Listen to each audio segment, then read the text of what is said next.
तो 8वीं प्रतिमा क्या होती है? इसे बोलते हैं आरंभ त्याग प्रतिमा। आचार्य समंतभद्र महाराज ने गाथा नंबर 144 में इस 8वीं प्रतिमा का वर्णन इस रूप में किया है।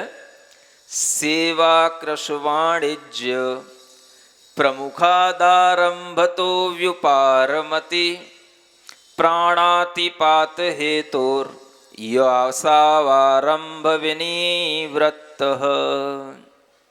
क्या कहते हैं? आरंभ से जो विनिवृत्त हो जाता है वो आरंभ त्यागी श्रावक कहने लग जाता है। आरंभ क्या होता है?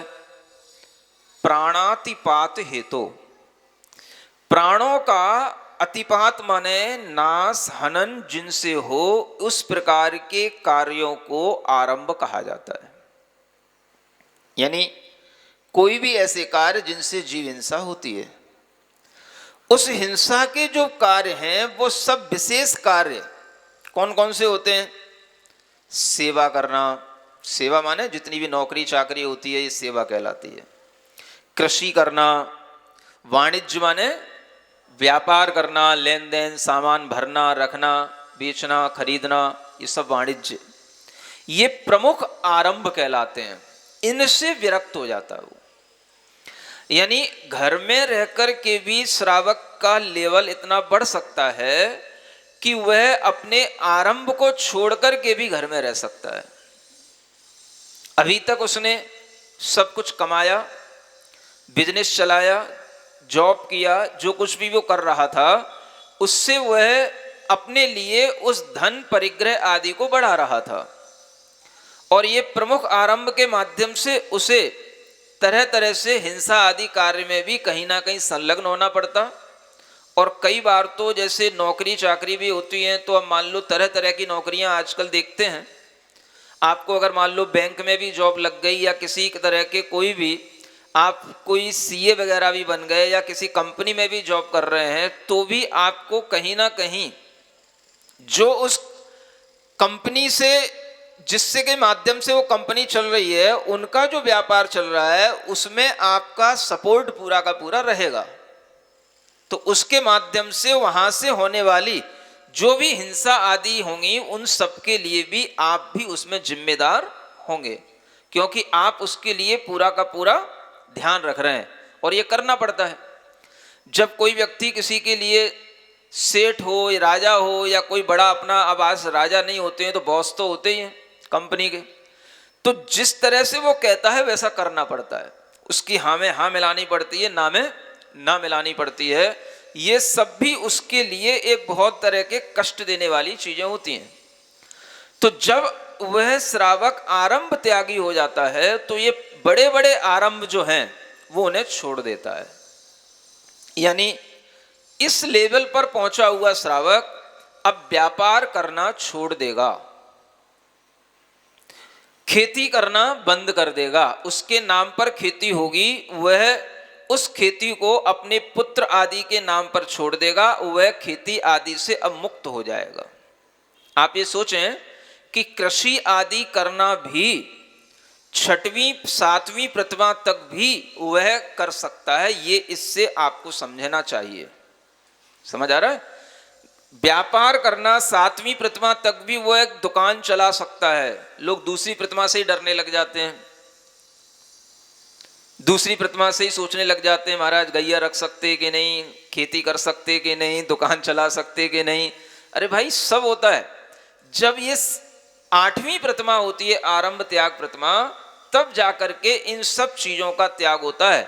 और बड़े बड़े जो आरंभ माने जिनके माध्यम से वो अपनी आजीविका चला रहा था, अब उन आजीविका के साधनों को रोक देता है, क्योंकि वो जो है उससे उसको जो आमदनी हो रही है, प्रॉफिट हो रहा है, उससे उसका धन परिग्रह बढ़ रहा है। अब उसको उस पर रोक लगानी है, तब वो आगे बढ़ पाएगा।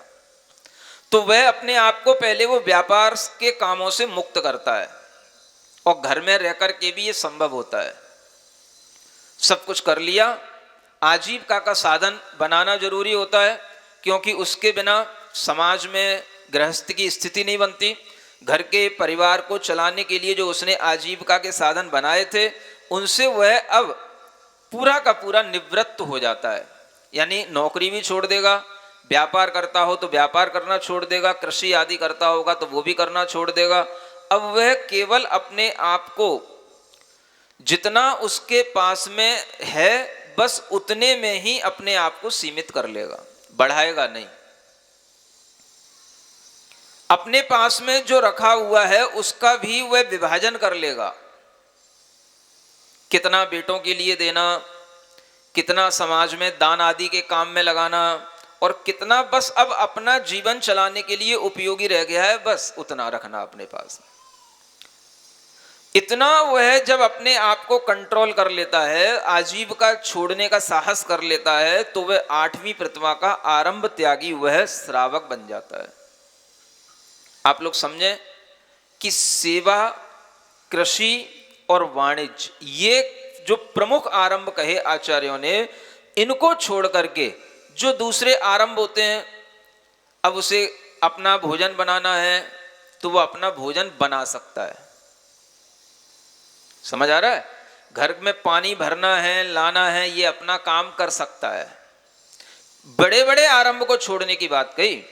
पूजा की सामग्री खुद अपने लिए तैयार कर सकता है, पूजा करना है उसको, विधान करना है, भक्ति करना है, उसके लिए अभिषेक आदि करना है, तो वह सब कुछ वह आरंभ ये सब कर सकता है। ये छोटे आरंभ कहलाते हैं। ये गृहस्थी के लिए जो अपने जीवन के लिए आवश्यक है वो आरंभ है। नहाना, धोना, स्नान आदि करना, ये भी आरंभ की क्रियाओं में आता है। अपना घर है, अपना कमरा है, तो बस उसकी झाड़ू बुहारी लगाना, ये भी उस आरंभ में आता है। तो जो घर संबंधी आरंभ हैं, इन्हें एक तरह से पंचसूना कहा जाता है। क्या कहा गया? पंचसूना।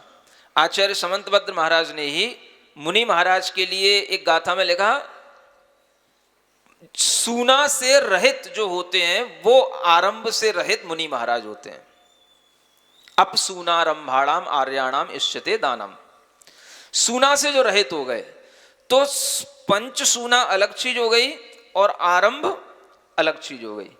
जो आरंभ है वो बड़े व्यापार हैं, इनको छोड़ने के बाद में पंचसूना माने घर में रहने वाली जो छोटी छोटी चीजें हैं, झाड़ू बुहारी लगाना, अग्नि के बिना भोजन आदि नहीं पक सकता है तो अग्नि भी जलाएगा, पानी लाएगा, पानी भी अपने लिए उपयोग करेगा, ये सब चीजें आरंभ में आएंगी। इनमें भी वध होता है जीवों का, इनमें भी हिंसा होगी, लेकिन ये उसके लिए अभी त्याज्य नहीं है।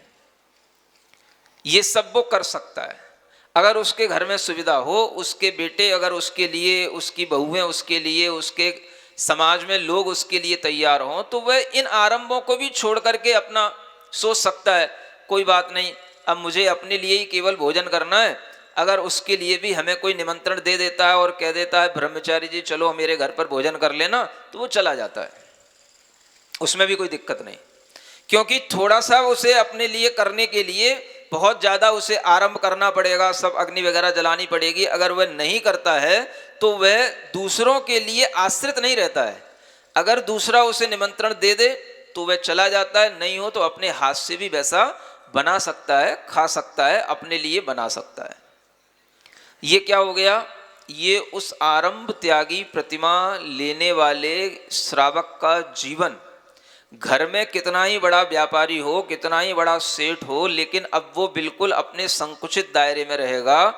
दुनिया का जो बिजनेस चल रहा है उससे कोई मतलब नहीं रखेगा। बच्चे अच्छे कभी आएंगे तो थोड़ा सा अभी वो उनको बता सकता है, क्योंकि वो सब जानकार है। बच्चे किसी आफत में पड़ गए तो उन्हें किसी तरह की जानकारी दे सकता है, उन्हें किसी तरह की आपत्ति से निकाल सकता है, क्योंकि अभी उसने अनुमति का त्याग नहीं किया है। ये आगे वाली प्रतिमा में आएगा। लेकिन सब कुछ जो अपने अभी माथे रखा था, अपने को खुद वह उस परिग्रह के साथ जोड़ा था, आरंभ के साथ जोड़ा था, अब वह उससे अपने आप को रोक लेता है। और ऐसा करके वह बड़े अच्छे ढंग से सब प्रकार के इन व्यापारों से मुक्त होकर के अपना जीवन धर्म ध्यान के साथ चलाने लग जाता है। क्योंकि धर्म ध्यान करने के लिए इन सब चिंताओं से मुक्त होना जरूरी होता है, अन्यथा कोई ध्यान, कोई धर्म नहीं होता है। समझ आ रहा है? जब भी आप कुछ भी करने बैठोगे तो आपके लिए अपने व्यापार आदि की चिंताएं सताती ही रहती हैं। अगर 1 घंटे से 1.25 घंटे भी होने लग जाए नमोस्तु महाराज, नमोस्तु महाराज, अभी होने लग जाएगी। समझ आ रहा है? क्यों यहीं बैठे रहेंगे क्या? आपकी कहानी सुनते रहेंगे क्या? आपका ही धर्म सुनते रहेंगे? अगर यही धर्म सुनते रहेंगे तो फिर हमारे घर में बच्चे कौन पालेगा? तो आदमी को इतनी ज्यादा जो व्यापार आदि की चिंता होती है, उस चिंता मुक्त जीवन अगर उसे मिलता है तो इस तरह के संकल्पों के माध्यम से मिलता है। संकल्प होंगे तो विकल्पों का त्याग होगा। विकल्प क्यों आते हैं? हमारा उसका त्याग नहीं है। विकल्पों के त्याग का नाम ही एक तरह का संकल्प हो जाता है। तो ये जो संकल्प अपने अंदर आएगा कि हमें ये नहीं करना, इसको हमें त्यागना, तो फिर उस संबंधी विकल्प आपके छूट जाएंगे। फिर आपके लिए जो टाइम आपकी जॉब में लगता था या बिजनेस में लगता था, वो सारा का सारा टाइम अब आपकी अपनी आत्म साधना में लगेगा। आप अच्छे ढंग से स्वाध्याय कर पाएंगे, अच्छे ढंग से आप भगवान की जाप कर पाएंगे, आराधना कर पाएंगे, और अच्छे ढंग से आप अपने आत्मा की, परमात्मा के बारे में जानकारी ले पाएंगे और उसका संस्कार आपके अंदर आ पाएगा। ये सब संभव होता है जो आरंभ त्यागी श्रावक हो जाते हैं उनके लिए। बस घर में रह करके पूर्ण धर्म ध्यान के साथ रुकना। हिंसा के, पाप आदि के जो भी हमारे साधन थे, उनसे हमने अपने आप को हटा लिया। अब वह इस तरह के आरंभों से मुक्त होकर बस अपने पास में जो अपनी जरूरत की आरंभ है, बस उतना ही करेगा। लेकिन परिग्रह तो अभी है उसके पास। समझ आ रहा है? माने अभी परिग्रह का त्याग अब आगे की प्रतिमा में होता है। तो परिग्रह का त्याग करने से पहले आरंभ का त्याग करना इसलिए जरूरी है कि वो परिग्रह को बढ़ाने का साधन क्या होता है? आरंभ होता है। आरंभ बढ़ता रहेगा तो परिग्रह बढ़ता रहेगा। आश्रव होता रहेगा तो बंद होता रहेगा। आश्रव को पहले रोको तो बंद अपने आप रुकेगा, संवर होगा। उसी तरीके से जब आरंभ रुक जाएगा, तब वो जो परिग्रह है उसको निष्कासित करने की फिर कोशिश करेगा। वो उसकी संवर होने के बाद उसकी निर्जरा कहलाएगी। आरंभ ये साधन माना गया परिग्रह को बढ़ाने का, इसलिए आरंभ परिग्रह ऐसा आप कई बार सुनते होंगे, है ना? मुनि महाराज आरंभ परिग्रह से रहित होते हैं। तो कौन से आरंभ परिग्रह से रहित होते हैं? इस सब प्रकार के जो है सेवा, कृषि, वाणिज्य आदि प्रमुख आरंभ है, इनसे भी रहित होते हैं। और वो जो सूक्ष्म आरंभ हैं, पंचसूना वाले, उनसे भी रहित होते हैं। क्योंकि उनके लिए अब किसी भी प्रकार का आरंभ नहीं करना, यही उनका संकल्प है। ना उन्हें अपने कमरे में झाड़ू लगवाना और ना झाड़ू लगाने वाले की अनुमोदना करना। समझ आ रहा है? अगर उन्हें दिखाई दे रहा है कि वहां पर कोई मतलब कूड़ा कचड़ा होने लगा है या कोई चीटियां वीटियां हैं, तो वो उस स्थान को छोड़ करके दूसरे स्थान पर चले जाएंगे। कहेंगे नहीं कि भाई यहाँ पर ये तू साफ कर दे, ये कर दे, वो कर दे। इससे उनको कोई मतलब नहीं। अगर उन्हें दिखेगा कि प्रासुक स्थान नहीं है, तो वो उस स्थान से अपना स्थान बदल लेंगे, दूसरे स्थान पर चले जाएंगे। ये मुनि महाराज का व्रत होता है, संकल्प होता है। वह न किसी से अग्नि जलाने के लिए कहेंगे, न किसी से जो है पानी को छानने भरवाने के लिए कहेंगे। इस तरह के जो वो सूना जो काम होते हैं, इन सब कामों से वो अपने आप को विरक्त रखते हैं। तब वो सूना से रहित, आरंभ से रहित कहलाते हैं। तो आरंभ से रहित होना ये श्रावक सीखने लग जाता है।